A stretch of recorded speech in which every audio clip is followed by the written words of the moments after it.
Hi, it's Jamie from Evolution 5. Today I want to talk about tendering and very specifically the question, do I need to tender for my construction project?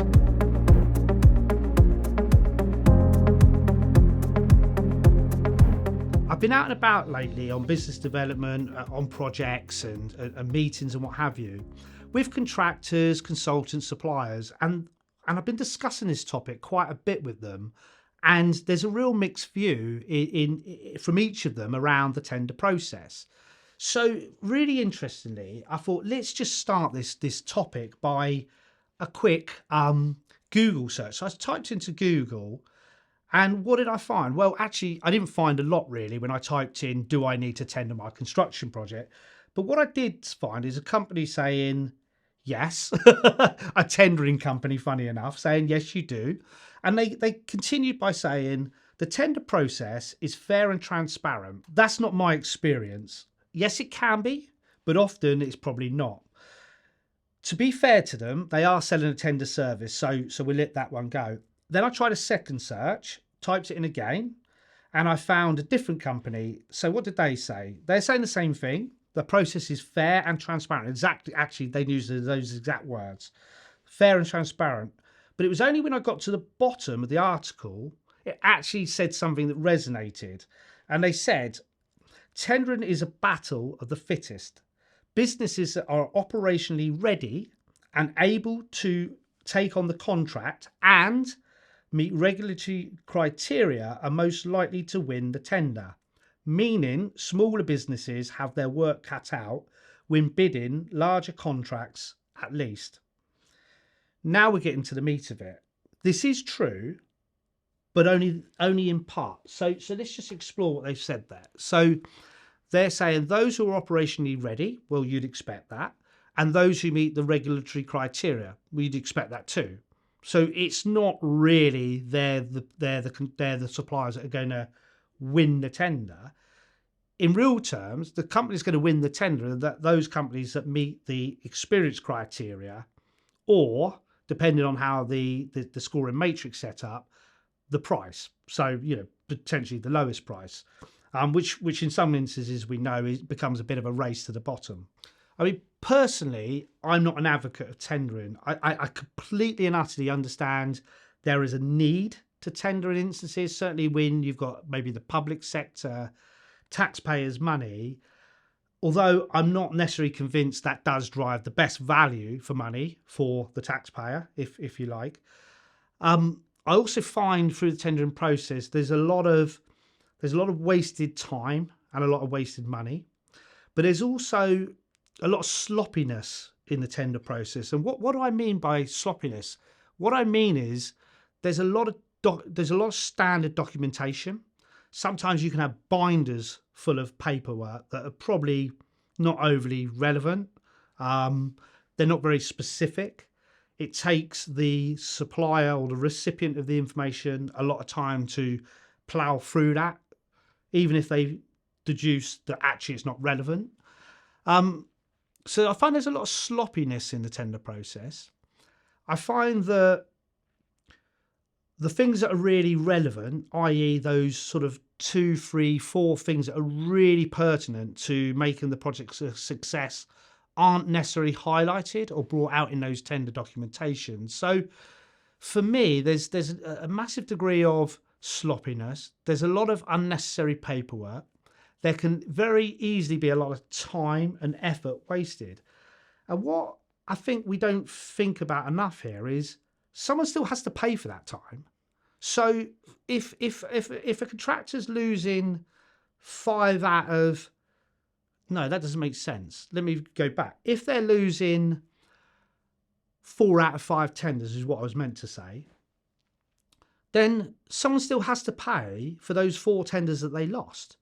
So typically that might go on to their OH&P on the jobs that they actually win, which means actually the client that actually has the winning tenderer is paying more in real terms. They're paying more for the construction project than they need to, because we're all just following a process without actually thinking about how do I get the best possible supplier for my job and what's the best way for me to go about acquiring, obtaining, or working with, or finding that best supplier. So I think with these videos, I mean, I'm very conscious that I'm sharing my opinion here and I'm talking, but actually it helps with examples. So I'm going to give you a couple of examples without mentioning, obviously, names of organizations. So for those who've watched our previous videos, you'll know we have a construction arm, and the guys who work in construction, they have to tender for some of the works that they win. And recently they've tendered a project. And so the tender was for a project in the region of, say, £300,000 for argument's sake. So reasonable size project for the type of work that we do, but not the largest project in the world, obviously. And as part of the tender process, they visited site. When they visited site, they took the M&E contractor with them. So there's a few sort of interfaces and some little complexities with the M&E. So they took the M&E, their preferred M&E contractor, up with them. They met with the client representative. They walked the job, understood the job. They did a bit of a survey whilst they were on site. Obviously, then they come back. And for those, I don't want to obviously go through the whole tender process, but just to give an overview, we then obviously come back. We review that information against the tender information, against the site survey that we've done, the information or advice we've received from the M&E contractor. Then we've obviously got to price the project. When we're pricing it, we've got to then clarify our price. So we've gone all through that process. We've submitted our price. Then we've had, say, 2 or 3 weeks of some questions coming back over our price, only for the client to pull the tender. And why did they pull the tender in this instance? They pulled the tender because they decided that they had a discussion with the landlord, and the landlord's decided they're now carrying out the works, which one would have thought that was a conversation that might have happened prior to it going out to tender, but nonetheless, that's what happened. So it's just okay, it's an isolated incident, but what a complete waste of our time. And as well as, maybe 2, 3, 4, maybe 5 other companies in the same boat. So, these things can be avoided. And that's a really great example of how that tendering process for such a small amount of work, you see the effort that's gone in, that's just completely and utterly wasted. So yes, in that instance, that was the client could have gone about it in a different way, but did they actually really need to tender that work at that value to that number of contractors? Do we all have to go through that process? I think we know the answer is probably not. I've got another example. This is one from years ago. So this is on the consultancy side. This was for should I say? No, I won't say the sector, but this was a public sector project. I can say that much. So it's a public sector project, and as anybody who's tendered public sector work know, with that comes a lot of paperwork. There's a lot of boilerplate stuff that you have to go through as well before actually getting to the meat of it, which is the specifics.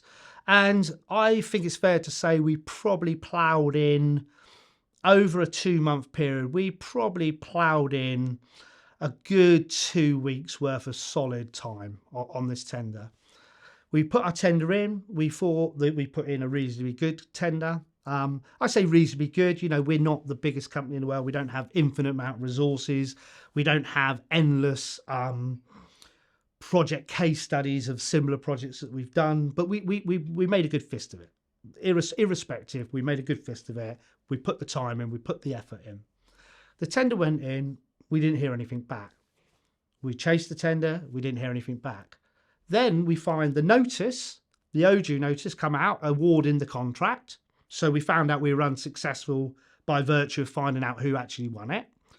We then managed to make contact eventually with the representative of the client, who then backtracked and then obviously sent us letters saying we were unsuccessful. But that was only on one of the lots. So what I should have explained is we went for 2 lots, one project management, one cost consultancy. So we got a letter to say we were unsuccessful on one lot. We then chased the second lot to say we were unsuccessful. We then went through the reasons we're unsuccessful, and then we asked for further feedback, which was like pulling teeth trying to get that feedback from the client. And in the end, the whole process was, I'm going to use the word laughable. But it wasn't funny. So we'd ploughed in 2 weeks of time. The client couldn't even give us a courtesy of feedback, couldn't even give us a courtesy of returning our calls prior to awarding the notice to. So those who don't know the ODU process, the contract award notice, they have to notify the general public about who's won the contract and who's been awarded to. So just to put that clarification in there. And at the end of it, we actually, which sounds awful, but we actually did take it, because we didn't find it funny. We actually took a legal perspective on it. Not that we pursued that, just to put that out there. And the feedback we got was this was the worst case they've ever seen in terms of a tender process being followed, certainly by a public sector authority. So the other thing we need to consider, whether we're procuring works or whether we're tendering for works, and when I say we, this is all of us working in the construction industry, is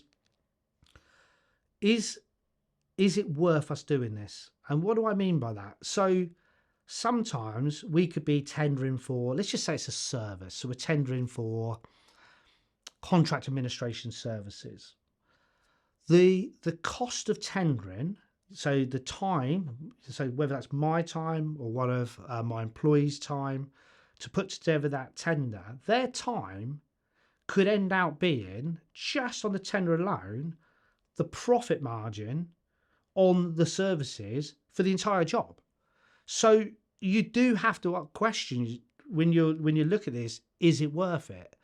And I think by us all asking that question when we're looking at tendering work, we should also be asking the question when we're procuring the work on behalf of the client. We should be saying to ourselves, when we're trying to find that best supplier for the client, we should be asking ourselves, is it worth that supplier or those suppliers tendering this work?